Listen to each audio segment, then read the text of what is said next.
이 시간 우리가 함께 읽을 하나님의 말씀은 말라기서 1장 6절에서 14절까지의 말씀입니다. 말라기 1장 6절에서 14절까지의 말씀입니다.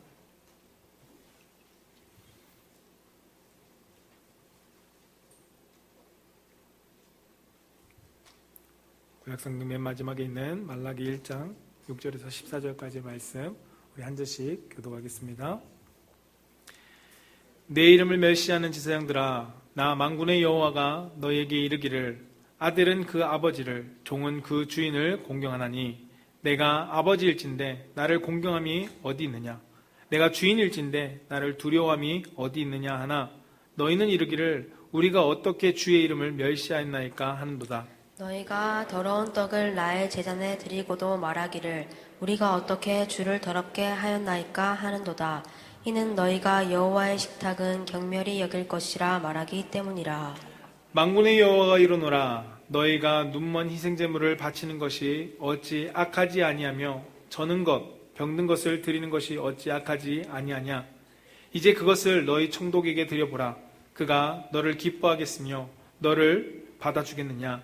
만군의 여호와가 이르노라, 너희는 나 하나님께 은혜를 구하면서 우리를 불쌍히 여기소서 하여 보라, 너희가 이같이 행하였으니 내가 너희 중 하나인들 받겠느냐?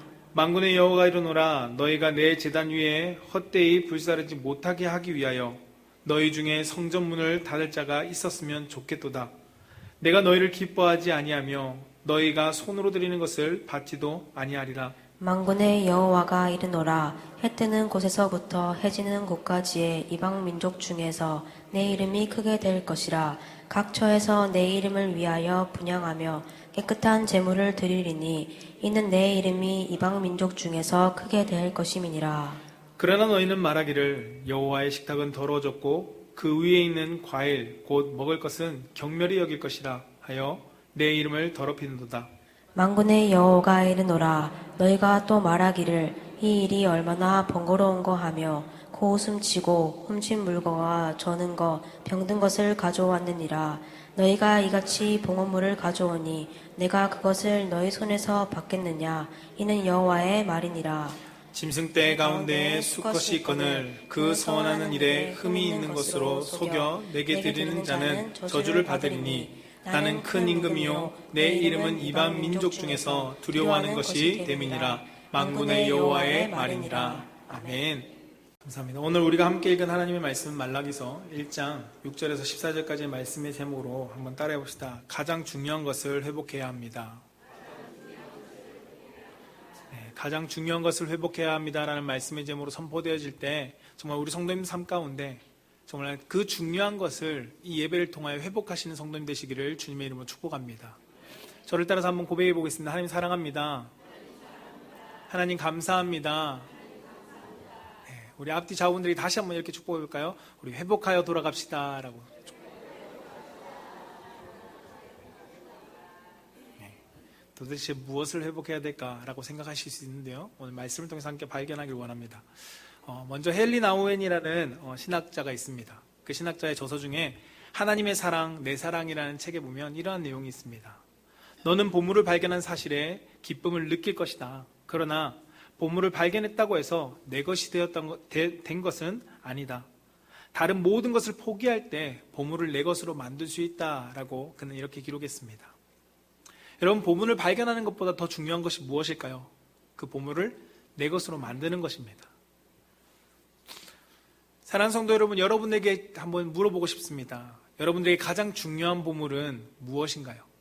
여러분들에게 중요한 보물은? 그렇다면 여러분들은 있을 것입니다. 그럼 여러분들은 그 보물을 위해서 나의 모든 것을 다 처분하고도 그것을 소유하기 위해서 노력하시겠습니까? 아니면 그렇게 해서 가지고 계십니까? 말씀을 준비하면서 예전 시대의 부모님들을 생각해 보았습니다.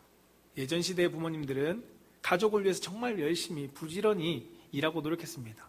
그것은 예전 시대나 지금이나 동일합니다. 부모님들은 자녀들을 위해서, 가정을 위해서 열심히 합니다. 그런데 예전 부모님들은 육체적으로 물질을 얻기 위해서 정말 부단히 노력했습니다.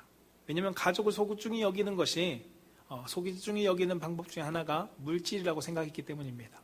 내가 자녀들에게 부족함 없이 공급해 주는 것이 내가 아버지로서, 어머니로서 내가 자녀들에게 해줄 수 있는 최선이다라고 생각했다고 여겨집니다.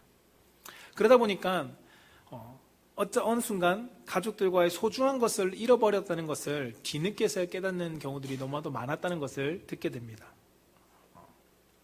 왜냐하면 그 당시에는 경제적으로 어려웠고 민족적으로도 어려웠습니다.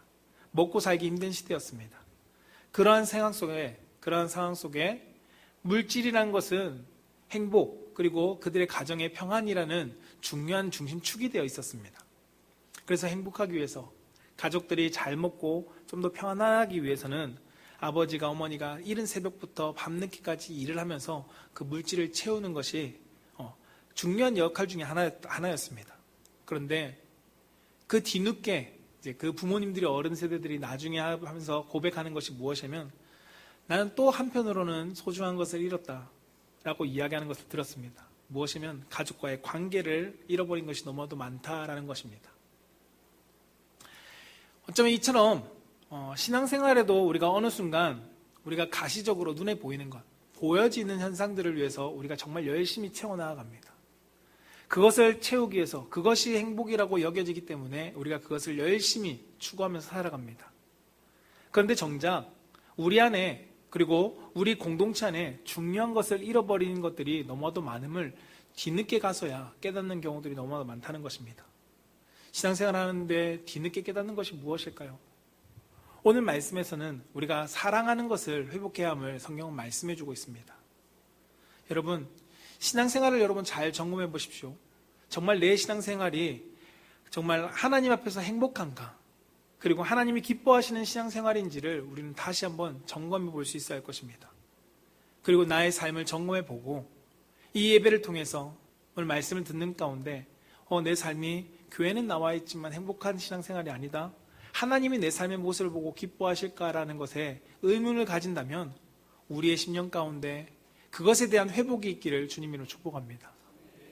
오늘 성경의 말라기서는 우리가 많이 접하는 본문의 내용은 아닙니다.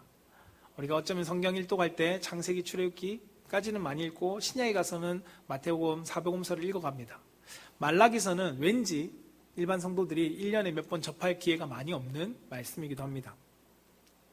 그러나 이 말라기의 말씀은 현대의 신앙생활을 하는 우리에게, 크리스천들에게 거울과 같이 빗대어서 비추는 부분이 너무나도 많이 있습니다.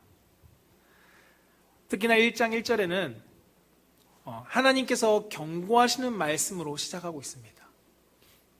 말라기 시대의 이스라엘 백성들 가운데 경고하시는 말씀이지만 그 말씀을 비추어서 보면 나에게 경고하시는 말씀이구나라는 것을 우리가 발견할 수 있다는 겁니다. 왜 하나님께서 경고를 하실까요? 그것은 바로 다음 2절에 나오는데요. 하나님께서 사랑하시기 때문에 우리를 경고하신다는 겁니다. 이 자녀들을 사랑하기 때문에, 이 백성들을 사랑하기 때문에 하나님은 경고하고 계십니다. 오늘 말씀은 바로 하나님께서 저와 우리 사랑하는 성도님들 가운데 사랑하시기 때문에 눈물을 흘리면서 우리 가운데 말씀하고 계시다는 것을 말씀을 준비하는 동안 느꼈습니다. 우리가 잃어버린 것을 깨닫기를 원하는 마음으로 하나님께서 우리 가운데 알려주십니다. 그것이 무엇이냐면 바로 하나님을 향한 사랑이고 이웃을 향한 사랑, 이 사랑을 회복하기를 원하고 계시다는 겁니다. 우리는 예나 지금이나 여전히 교회에 여러분 출석하고 계십니다. 지난주에 뵙던 분들이 지금 이 자리에 뵙는 분이 80%, 90%는 됩니다. 여전히 지난주나 이번주나 우린 예배를 출석하고 있죠. 그리고 조금 더 헌신하고 봉사하시는 분들은 교회에서 봉사하고 또한 헌금을 드리면서 예배 가운데 열심을 냅니다. 그런데 어느 순간 우리의 신앙생활이 어떠한지를 우리가 한번 되돌아보는 기회를 가졌으면 좋겠습니다. 형식을 갖추기 위해서 드리는 예배가 되고 있지는 않는지, 때로는 내가 교인이라는 풍성한 교회 성도라는 교인이라는 명목을 유지하기 위해서 조금 더 올라가면 직분을 내가 집사니까, 장로니까, 목사니까 내가 안 할 수 없어서 드려지고 있는 예배는 아닌지, 우리는 그것을 대해서 우리는 매 순간순간 점검해 볼 수 있어야 한다는 것입니다. 오늘 말씀은 그러한 유대인들을 향해서 하나님이 경고하고 계십니다. 그들의 예배가 하나님께서 기뻐하시며 모세와 다윗 때와 같은 뜨거운 사랑을 나누던 첫사랑이 없기 때문에 하나님은 그들을 향해서 첫사랑을 회복하기 원한다고, 너희들이 나를 향한 사랑을 회복하기를 원한다라고 말씀하고 있다는 것입니다. 오늘 말씀을 통해서 우리 사랑하는 성도님들 가운데 하나님께서 사람을 창조하시고 그 육체 가운데, 흙덩이 가운데 생기를 불어넣으신 것처럼 여러분들 삶 가운데, 내 심령 가운데 외적인 신앙생활뿐만 아니라 외적인 신앙생활에서 더하여 하나님의 풍성한 사랑으로 채워지고 그 삶이 하나님 중심의 삶으로 회복되어져서 세상 가운데 그리스도로 살아가는 삶이 되기를 주님으로 축복합니다. 그 첫 번째가 무엇이냐면 형식적인 사랑에서 본질적인 사랑을 채워야 된다는 것입니다. 형식적인 사랑에 본질적인 사랑을 더해야 된다는 것을 오늘 말씀하고 있습니다. 말라기서 1장 8절과 13절 말씀에는 하나님께서 그들 가운데 책망하시는 말씀의 내용이 나옵니다. 이스라엘 백성들은 포로 생활을 지내고 왔습니다. 오늘 말라기서의 내용에 보면 포로 생활을 돌아와서 성전을 중심으로 그들이 회복하고자 하는 운동이 있었던 시대입니다. 그래서 그들은 성전을 짓는데 정말 열심을 냈습니다. 말라기서 이전에 에스라나 느헤미야서에 보면 성전과 성벽을 건축한 일에 열심을 냈습니다. 그들이 열심을 낸 이유는 이전의 조상들이 하나님과의 언약을 깨뜨리고 하나님의 언약을 지키지 않고 그들이 그럼으로써 심판받았던 선배들을 보고 그것을 깨달았기 때문에 우리가 하나님의 말씀을 잘 지키자, 하나님을 섬기는 일에 소홀하지 말자 라는 마음으로 그들은 하나님의 언약의 말씀에 더 덧대서 우리가 더 열심히 지키기 위해서 율법을 지키려고 했습니다. 처음에는 그들은 거룩한 열정을 가지고 하나님 앞에 섬김으로 나왔습니다. 그들이 성전을 지으면서도 우리가 이 성전을 지을 때 솔로몬 때와 같은 하나님의 불이 임재하는 그러한 일이 있기를 원하는 마음으로 그들은 하나님께 성전을 짓고 하나님의 예배를 드렸습니다. 근데 그에 준하는 일이 일어나는 것이 아니라 오히려 자신들이 원하는 모습은 온데간데 없고 아무런 변화와 아무런 기적과 아무런 능력도 없는 현실을 맞닥뜨리게 되었습니다. 이스라엘이 회복되는 것, 다윗과 솔로몬 시대와 같은 영광을 그들은 꿈꿨습니다. 우리가 바벨론 포로에서 돌아왔으니까 하나님께서 우리를 회복시킬 것이야 라는 그 다윗과 솔로몬의 시대와 같은 영광을 꿈꿨는데 여전히 그들은 바사 제국의 통치 가운데 다른 영광스러운 변화는 없고 그냥 일상의 모습 속에 피폐한 모습들을 맞닥뜨릴 수밖에 없었다는 것입니다. 그 모습에 그들은 금방 상실하게 되었습니다. 현재 자신들의 모습이 그들이 원했던 이스라엘 삶과는 거리가 멀게 느껴졌기 때문입니다. 그러다 보니까 그들은 예배를 드리는 것이 처음엔 열정이었지만 어느 순간 선조들처럼 하나님의 진노를 피하기 위한 하나의 도구로 전략해버린 것이 예배가 되었습니다. 예배들을 드리지 않자니 조상들에게 하나님께서 행하신 모습을 보게 되었고 우상들을 섬기고 다른 것을 보니까 하나님께서 분명히 심판을 하시는데 그렇다고 내가 원하는 예배 가운데 아무런 경험도 생기지 않고 능력도 생기지 않고 하나님을 제대로 느끼기조차 힘든 이도저도 아닌 그 모습 속에 그들은 예배가 점점점 형식만 갖추어져 버리는 맥만 유지하고 있는 예배가 되어버렸습니다. 여러분 어쩔 수 없이 드리는 예배 속에는 하나님을 향한 모세와 다윗 때와 같이 첫사랑을 찾아볼 수 없는 것이 당연한 결과였을 것입니다. 생각해 보십시오. 여러분 정말 잘 다니고 잘 하시는 분도 있을 것입니다. 그런데 한 예로 직장인들이 어쩔 수 없이 억지로 출근해서 근무하는 그 모습처럼 학생들이 안 갈 수 없어서 억지로 학교에 등교해서 아침부터 오후 늦은 시간까지 학교에 있는 것처럼 아마도 이스라엘 백성들 가운데 예배가 그러한 모습이었다는 것을 오늘 성경은 보여주고 있습니다. 그러한 예배를 드리다 보니까 예배의 주인인 하나님과의 관계가 어떠했겠습니까? 멀어질 수밖에 없었습니다. 하나님이 무엇을 좋아하시는지에 대한 관심보다 내가 그냥 드린 것에 만족하는 예배로 끝나버렸습니다. 그런데 이러한 이스라엘 모습을 앞두고 우리의 신앙은 어떠한지 오늘 말라기서의 이스라엘 백성들의 모습은 이러한데 나의 신앙은 우리의 신앙은 어떠한가요? 혹시나 우리의 신앙도 이스라엘 백성들처럼 형식에 매여서 예배를 드리고 있지는 않습니까? 아까 앞서 예로 드린 것처럼 학교에 가야 되는 학생과 직장에 출근해야 되는 직장인들처럼 교회에 내가 집사니까, 성도니까 와서 이 자리를 채우고 있지는 않는지 우리는 되돌아봐야 할 것입니다. 계시록에 보면 이렇게 하나님께서 경고하는 말씀이 있습니다. 계시록 2장 1절에서 4절 말씀에 보면 에베소 교회 사자에게 편지하노라. 오른손에 있는 7뼈를 붙잡고 7 금초대 사이를 거니시는 이가 이르시되 내가 내 행위와 수고와 내 인내를 알고 또 악한 자들을 용납하지 아니한 것과 자칭 사도라 하되 아닌 자들을 시험하여 그의 거짓된 것을 내가 드러낸 것과 또 내가 참으로 내 이름을 위하여 견디고 게으르지 아니한 것을 내가 아노라. 그러나 너를 책망할 것이 있나니 너의 처음 사랑을 버렸느니라 라고 성경 말씀합니다.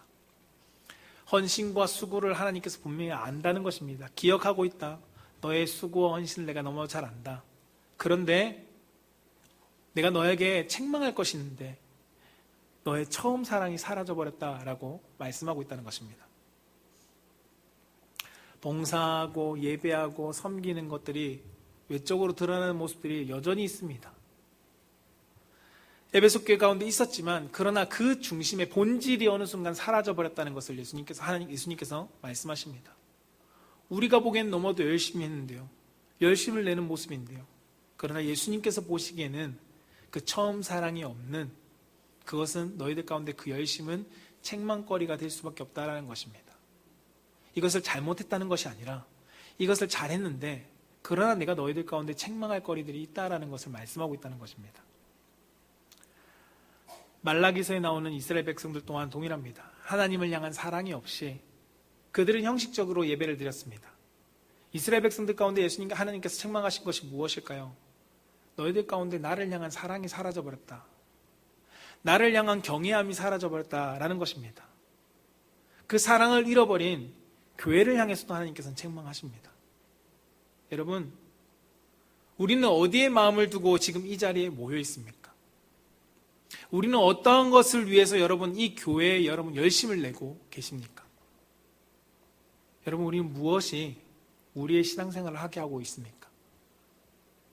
제가 이 말씀을 준비하면서 저에게 너무나도 강하게 하나님께서 주셨습니다. 설교를 준비하는 동안 여러 번 힘들었고 하나님 앞에 회개하는 시간을 가졌습니다. 바리새인들도 제사의 자리에 항상 있었습니다. 교회에 열심을 내는 사람을 뽑으라면 바리새인들과 서기관들만큼 그런 사람 없었습니다. 그들의 신앙에는 율법을 하나도 어기지 않으려고 최선을 다했습니다. 근데 예수님께서는 그들을 향해서 뭐 하시라고 말씀하셨을까요? 누가복음 11장 42절에 화 있을진저 너희 바리새인들이여 너희가 박하와 운항과 모든 채소의 11조는 들이되 공의와 하나님께 대한 사랑은 버렸도다. 그러나 이것도 행하고 저것도 버리지 말아야 할지니라 라고 말씀합니다. 이 말씀을 준비하면서 이 누가복음 말씀을 함께 보는데 이것이 나에게 하는 말씀이라는 것을 너무나도 깨닫고 너무나도 아픈 마음으로 말씀 묵상하고 준비하였습니다. 여러분, 하나님을 향한 사랑도 함께 있어야 한다고 예수님께서 말씀하십니다. 우리가 드리는 것 중요하죠. 이것을 드리지 말라는 것이 아닙니다. 말라기서에 나오는 이들이 제사를 드리지 말라는 것이 아닙니다. 제사가 필요합니다. 그러나 그것만 있는 것이 아니라 하나님을 향한 너희의 사랑이 어디 있느냐라고 하나님께서 찾고 있다는 것입니다. 여러분, 열심을 낸다고 좋은 신앙이라고 우리가 말할 수 있을까요? 우리가 겉으로 그 사람의 중심을 볼 수 없기 때문에 겉으로 드러나는 모습 속에서는 열심을 내는 모습이 좋은 신앙일 수 있다라고 말할 수는 있을 것입니다. 그러나 하나님이 보시기에 그 사람을 평가할 때 좋은 신앙일까? 라는 것을 다른 사람 말고 우리에게 한번 질문해 보는 것이 필요할 것입니다. 예배만 잘 나와서 드린다고 해서 우리 좋은 신앙일까? 나 주일 안 빠졌는데요. 나 오늘도 주일 갖고 오후 예배도 드렸습니다. 새벽기도 나오는데요. 여러분, 좀 직설적으로 성경을 표현하면 착각하지 말라고 말합니다. 하나님께서 저에게 착각하지 마라. 야, 너 착각하지 마. 하면서 저희 뒤통수를 치는 것과 같은 말씀을 준비하는 마음을 받았습니다. 사랑하는 성도 여러분, 예배 자리에 나온 것으로 우리가 만족하면 안 됩니다. 여러분들이 헌금 드리는 것이 나 하나님 앞에 할 도리를 다 했어 라고 생각해서는 안 된다는 것입니다. 교회에서 봉사 조금 하는 것이 나는 구원받은 사람이야 라고 우리가 착각에 빠져서는 안 된다는 것입니다. 그래서 그런 것으로 치면 바리새인들과 서기관들, 그들이 칭찬받을 만한 행동을 얼마나 많이 했겠습니까? 그러나 예수님께서는 책망하지 않았습니까? 성도 여러분, 사랑하지 않아도 이 땅에 살아가는데 아무 지장 없습니다. 말씀대로 살지 않아도 대한민국의 법만 어기지 않는다면 이 땅을 살아가는데 어려움이 없습니다. 하나님을 향한 사랑이 크지 않아도 우리가 할 수 있는 것들은 너무나도 많습니다. 그런데 여러분, 행복하십니까? 그런데 여러분, 신앙생활이 기쁘십니까? 내 신앙생활이, 내 예배가, 내가 봉사가, 내가 섬김이, 이 교회에 오는 발걸음이 여러분 어떠신가요? 그런데 사랑하면 우리의 모습이 달라진다는 겁니다. 사랑하면 사랑하지 말라고 해도 내가 하는 모든 것들 가운데 기쁨이 있습니다. 내가 행하는 모든 것들에 행복합니다. 내가 행하는 모든 일들에 감사가 넘칩니다. 사랑하면 하나님을 향한 믿음의 생활이 방해할 것이 없다는 것입니다. 환경이 아니라는 것을 말하고 있습니다. 골로새서 3장 14절에 이렇게 기록합니다. 함께 읽어볼까요? 시작. 이 모든 것 위에 사랑을 더하라. 이는 온전하게 매는 띠니라. 아멘. 모든 것 위에 무엇을 두라고 말하냐면 사랑을 더하라는 것입니다.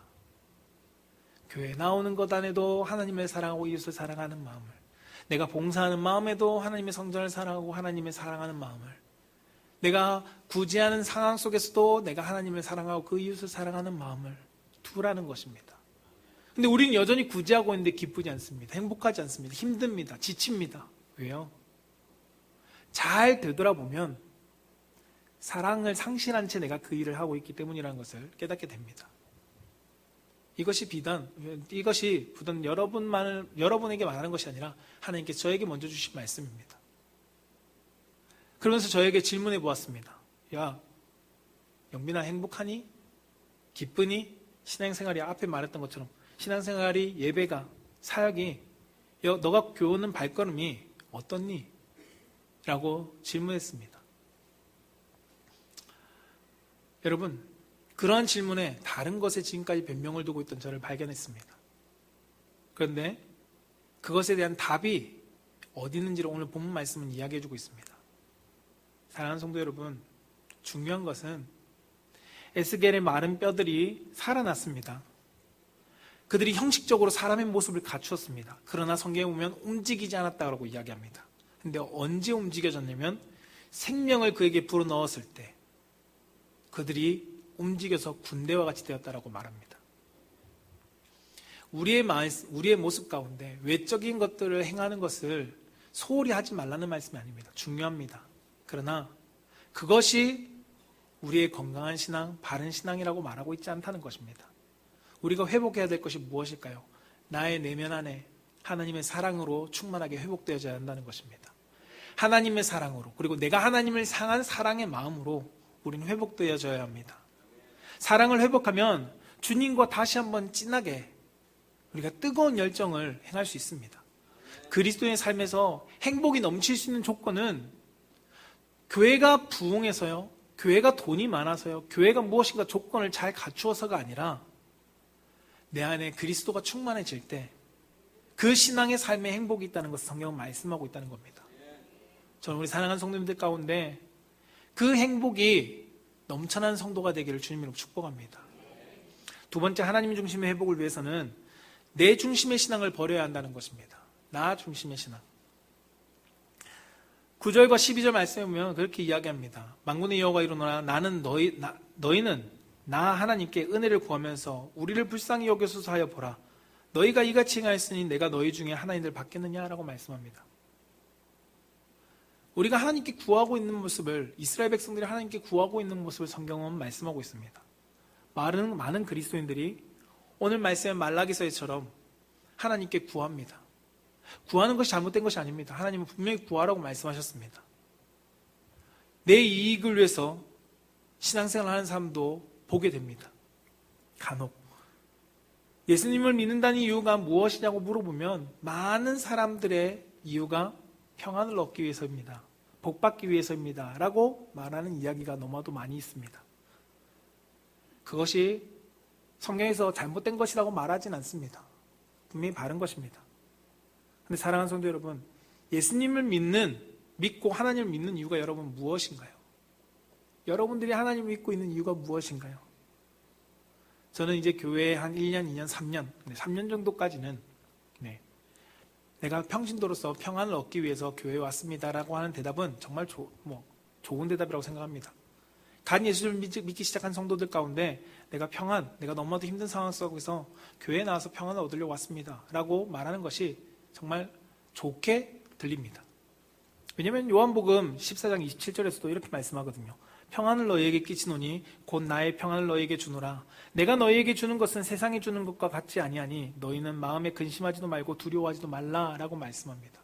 하나님 평안을 주시기 위해서 우리 가운데 함께 하십니다.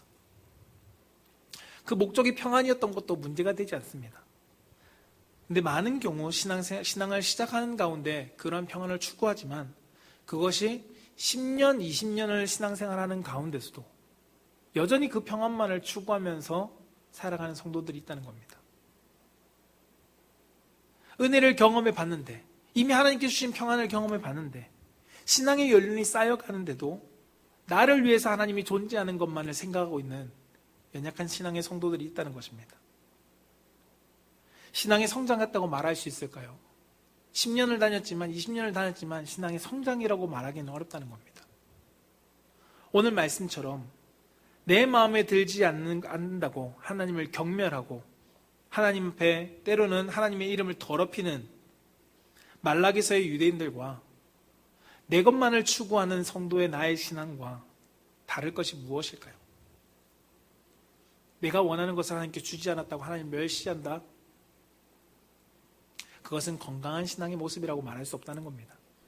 사무엘상 15장 22절에서 23절 말씀만 보면 사무엘이 사울에게 책망하는 내용의 말씀이 나옵니다.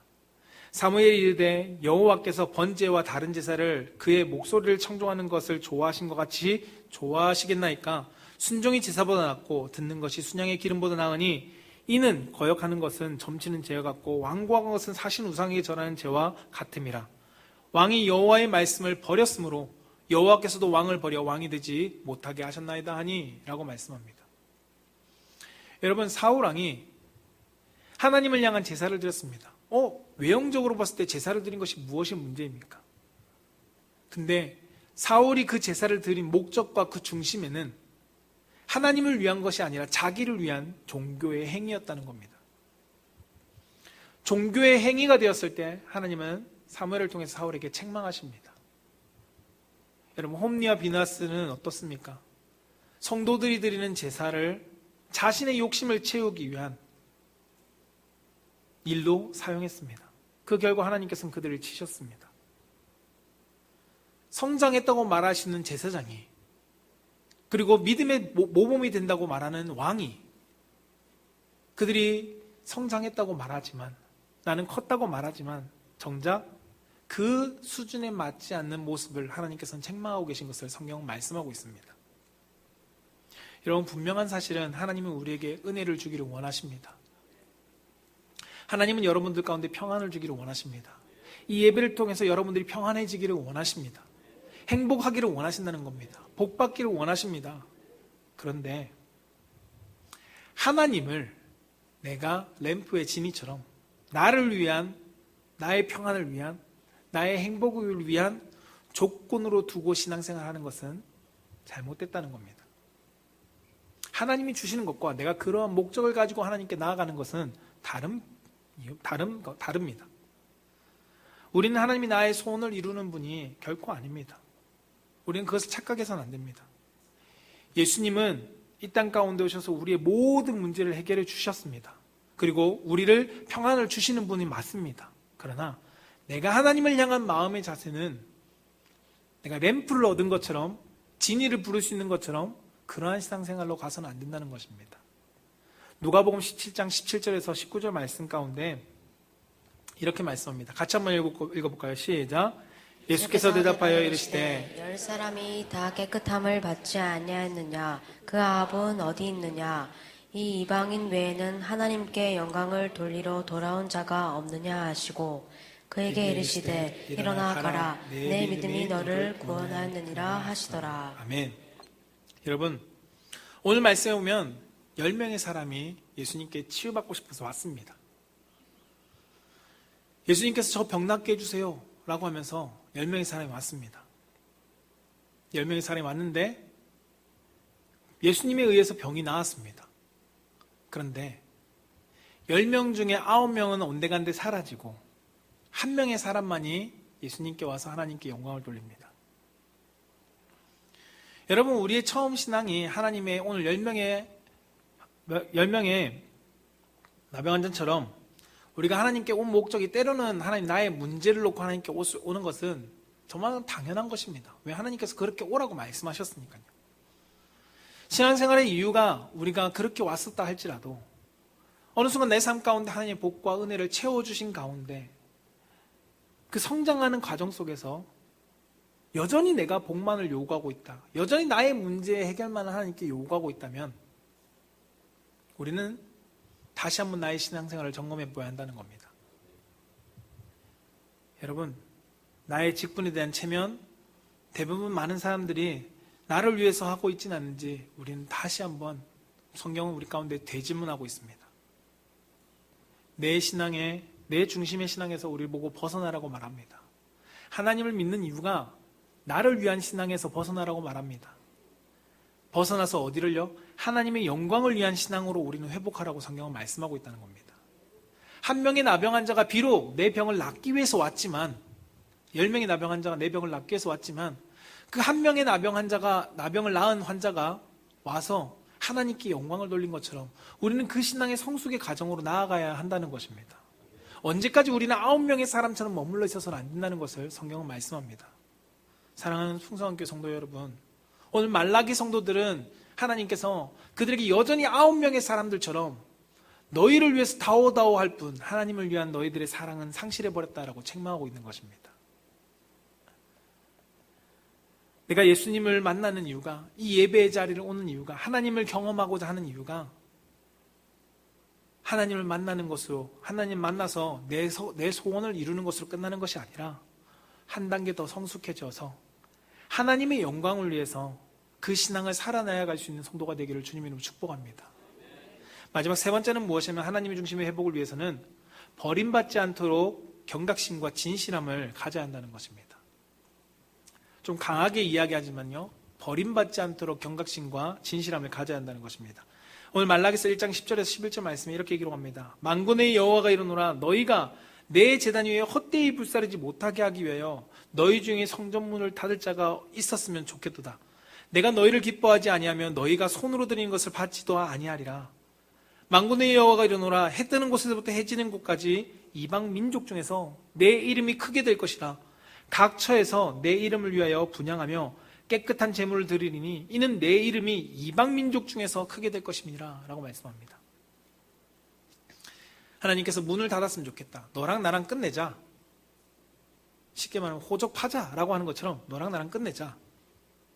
그리고 11절에서는 내가 너 말고 다른 이방 민족을 통해서 내가 영광 받으련다 라고 말씀하고 있다는 겁니다. 이것이 우리에게 주는 의미가 무엇일까요? 이스라엘 백성들이 드리는 이 가증한 예배, 하나님께서 기뻐하지 않는 예배를 하나님께서 더 이상 받고 싶지 않다는 겁니다.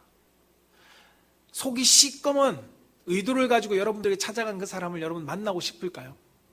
그 의도를 아는 순간 우리 만나기 싫은 것처럼 오늘 하나님께서는 이스라엘 백성들이 찾아온 그들의 마음에 속이 시꺼먼 마음을 가지고 내가 너희들이 나에게 찾아오는 이 예배를 더 이상 받고 싶지 않다. 문 걸어 잠그고 싶다라고 말씀하고 있는 것입니다. 오히려 내가 너희들의 문 닫고 내가 다른 이들을 통해서 영광받기를 원한다라고 말하고 있다는 것입니다. 하나님은 이것을 우리 가운데 왜 말씀하실까요? 너 다시 한번 떠올려봐. 너 어떤 자세니? 나 더 이상 너랑 관계 맺고 싶지 않아. 마지막이야 라고 이스라엘 백성들 가운데 경고하고 있는 것입니다. 하나님께서 문을 닫을 거였으면 이스라엘 백성들 벌써 멸망하고 말았을 것입니다. 그런데 멸망시키지 않고 하나님께서 이 말씀을 선지자를 통해서 하시는 이유는 내 마음이 이렇다. 너 빨리 되돌리지 않을래? 라고 말씀한다는 것입니다. 여러분, 우리의 존재의 이유가 무엇일까요? 우리의 존재의 가치를 회복해야 되는 것이 무엇일까요? 성경은 이사야서 43장 21절 말씀 가운데 이렇게 말씀합니다. 같이 한번 읽어볼까요? 시작. 이 백성은 내가 나를 위하여 지었나니 나를 찬송하게 하려 함이니라. 아멘. 이것이 우리의 존재의 가치고 우리가 회복해야 될 모습입니다. 누구를 위해서요? 하나님을 위해서. 하나님이 나를 위해서 지었다고 말씀하고 있습니다. 나를 위해서 지었고 나를 찬송하게 하기 위해서, 나를 영화롭게 하기 위해서 내가 너희들을 창조했다라고 말씀합니다. 여러분, 이스라엘 백성들이 끊어지는 이유는 바로 하나님을 향한 이 목적을, 이 본분을 상실했기 때문입니다. 하나님을 찬양하지 못했기 때문입니다. 여러분, 내 삶의 이유가 하나님의 영광을 위해서 있기보다 나 중심이었기 때문입니다. 내 중심이 되는 순간 여러분, 하나님을 향한 사랑은 상실해버립니다. 가정도 동일합니다. 내 중심이 되는 순간 가정의 공동체의 섬김과 이런 것은 상실해져 버립니다. 자신의 이익이 우선순위 되는 순간 하나님은 나의 이익을 위한 이용의 수단밖에 되지 않습니다. 여러분, 이처럼 자신 중심의 신앙생활이 되어버리면 더 이상 하나님의 뜻을 이루는 삶을 살아갈 수 없습니다. 여러분, 이스라엘 백성들에게 하나님께서 이 말씀을 하시고 그래도 돌아오지 않는 이스라엘 백성들을 향해서 하나님은 400년이라는 시간 동안 침묵하십니다. 분명히 하나님께서 말라기 선지자를 통해서 경고해 주셨는데 내가 문을 닫기를 원한다? 그래도 그 경각심을 가지지 못한 이스라엘 백성들을 향해서 하나님은 400년이라는 기간 동안 진짜 문을 닫고 침묵하십니다. 그 문 닫은 시간 동안 하나님은 얼마나 마음이 아프셨을까요? 지금의 우리의 삶은 어떨까요? 2000년이 지났습니다. 이스라엘 백성들과 다를 것이 없다라고 오늘 성경은 우리 가운데 말씀하고 있습니다. 지금 내가, 그리고 우리가, 성도님들과 사랑하는 자녀들이 가족의 형식만 갖춘 채 눈 가리고 아웅식으로 신앙생활을 하고 있다면 단언컨대 하나님과 우리의 관계가 더 무뎌질 수밖에 없을 것입니다. 내 신앙생활이 여전히 말라기서의 이스라엘 백성처럼 하고 있다면 우리가 하나님과의 관계는 점점 느낄 수 없는 무뎌지는 신앙생활이 될 겁니다. 하나님의 마음을 알 수 없어질 거고요. 우리의 신앙생활이, 우리 교회의 풍성한 교회 성도들의 삶이 하나님이 기뻐하시는 건지 싫어하시는 건지 분별할 수 없는 말라기서와 같은 삶이 될 것입니다. 그래서 이사야서 55장 7절은 이렇게 기록합니다. 악인은 그의 길을, 불의한 자는 그의 생각을 버리고 여호와께로 돌아오라. 그리하면 그가 긍휼히 여기시리라. 우리 하나님께로 돌아오라. 그가 너희를 너그럽게 용서하시리라 라고 말씀합니다. 여러분, 하나님은 항상 경고하심과 함께 무엇을 열어두시냐면 회복의 통로를 열어두신다는 겁니다. 우리가 다시 회복할 때임을 하나님은 말씀해주고 있습니다. 하나님의 첫사랑을 회복해야 하고요. 내 중심의 신앙에서 하나님의 중심의 신앙으로 우리는 회복할 수 있어야 합니다. 여러분, 말라기서의 오늘 말씀이 하나님께서 진짜 너희들 끊어버리려고 하신 말씀일까요? 말라기서 전체를 읽어보면 그렇지 않습니다. 말라기서 3장 7절에 보면 이렇게 기록합니다. 같이 한번 읽어볼까요? 시작. 만군의 여호와가 이르노라. 너희 조상들의 날로부터 너희가 나의 규례를 떠나 지키지 아니하였도다. 그런즉 내게로 돌아오라. 그리하면 나도 너희에게로 돌아가리라 하였더니 너희가 이르기를 우리가 어떻게 하여야 돌아가리까 하는도다. 아멘. 하나님께서 돌아갈 수 있는 통로로서 말씀하고 있다는 것입니다. 돌아오면 하나님께서 우리와 함께 돌아온 우리를 통해서 함께 하겠다라고 말씀하고 있다는 것입니다. 사랑하는 성도 여러분, 분명히 세상을 살아가는 데 있어서 우린 연약해질 수 있습니다. 우리는 완전하지 않기 때문에 우린 연약해질 수 있고 때로는 세상의 유혹 가운데 하나님이 원하시는 뜻과 벗어난 삶을 살아갈 수도 있습니다. 때로는 내 삶 가운데 유혹으로 인해서 예배를 소홀히 하는 것뿐만 아니라 하나님을 향한 형식뿐만 아니라 내 마음의 중심 또한 다른 곳으로 치우칠 수도 있습니다. 그런데 중요한 것은 하나님이 우리 가운데 돌아오라라고 말씀하신다는 겁니다. 돌아오라는 말을 들었는데도 여전히 돌아오지 않고 머물러 있다면 그것이 문제라는 겁니다. 여러분, 곁길로 빠질 수 있죠. 저것이 좋아 보이면 저쪽으로 갈 수 있습니다. 갈 수 있는데 중요한 건 그 가 있는 나를 향해서 하나님께서 돌아오라 라고 말씀하셨는데도 내가 여전히 돌아가지 않고 있다면 그것이 문제라는 것입니다.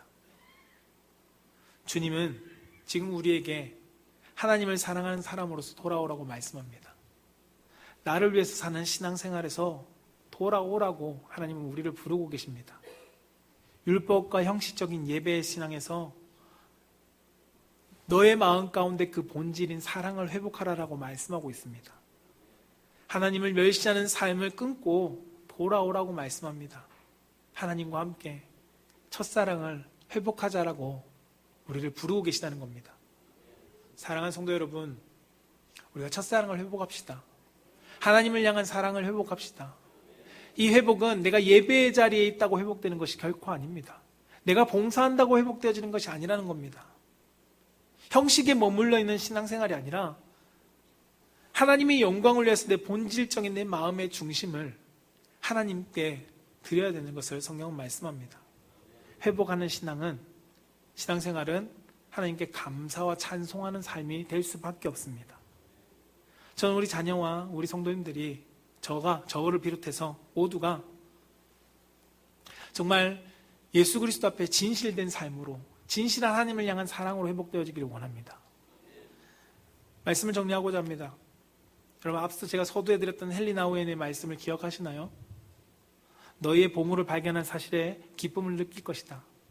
여러분, 혹시나 내가 하나님을 향한 사랑을 내가 저처럼 말씀을 준비한 저 가운데 깨닫게 하신 것처럼 다시 하나님을 바라봐야지. 내가 그동안 그래 물질에 쫓아 살았지. 내가 그동안 사람들에 쫓아 살았지. 그동안 내 여러 가지 환경들에 쫓아 살았지. 내가 돌아가야지. 라는 것을 발견해서 기쁠 수 있을 것입니다. 그러나 여러분, 보물을 발견했다고 해서 내 것이 되는 것은 아닙니다. 헨리 나우엔이 이야기했던 것처럼 다른 모든 것을 포기할 때 보물이 내 것을 만들 수 있다고 말했던 것처럼, 여러분, 이것은 헨리 나우엔의 말이 아닙니다. 마태복음 13장 44절에는 이렇게 기록합니다. 천국은 마태 밭주에 감추인 보화 같으니 사람이 이를 발견한 후 숨겨두고 기뻐하며 돌아가서 자기의 소유를 다 팔아 그 밭에 사느니라 라고 말씀합니다. 그리고 46절에는 진주를 표현하죠. 극히 값진 진주 하나를 발견하며 가서 자기의 소유를 다 팔아 그 진주를 사느니라. 헨리 나우엔은 예수님께서 말씀하신 이 말씀을 가지고 우리의 삶에 적용할 수 있도록 전했습니다. 여러분, 포기해야 합니다. 무엇을요? 다른 것을요. 예배의 자리 나와 있어서 내가 하나님을 향한 사랑이 생기는 것이 아니라 그 예배의 자리 나와 있지만 지금 다른 곳에 마음을 뺏겨 있는 그것을 내가 포기하고 하나님을 바라볼 때 그 하나님을 향한 사랑, 가장 값진 보물을 내 마음 가운데 담을 수 있다는 겁니다. 예수님 말씀처럼 내 중심의 모든 것을 팔아서, 물질도, 돈도, 자녀도, 건강도, 모든 것을 내가 팔아서라도 하나님을 사랑하는 그 중심을 되찾는 우리 성도님 되기를 주님으로 축복합니다. 이 시간 우리 말씀을 기억하면서 함께 찬양하기를 원하는데요, 주를 향한 나의 사랑을 다시 한번 우리가 이렇게 고백했으면 좋겠습니다. 오늘 말씀을 통해서 정말 내가 하나님 앞에 회복된 나의 삶이, 하나님, 주님께 내가 이렇게 고백합니다 라고 고백하며 주님 앞에 나아가기를 축복합니다.